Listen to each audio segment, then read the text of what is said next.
לפני כמה דקות ישירות מכיכר תחריר. שלום. שלום גיא.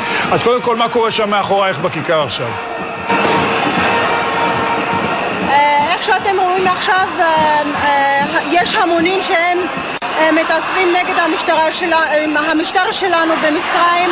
הם רוצים להפיל את האחים המוסלמים, כי פשוט מורסי בשבילנו זה לא סתם נשיא, הוא דווקא העובד של האחים המוסלמים. כן, אבל מורסי נבחר בבחירות דמוקרטיות. נכון, אני מסכימה איתך שהיו קלפיות, והקלפיות אמרו את המילה שלהן, אבל כל נשיא בכל העולם הוא שואב את הלגיטימיות שלו מהעם. אם העם שולל ממנו את הזכות הזה, אי אפשר שהוא יישאר לנו בשלטון. לא רוצים אותו יותר, המונים יוצאים לרחוב, מבקשים את זה ואז מפילים אותו.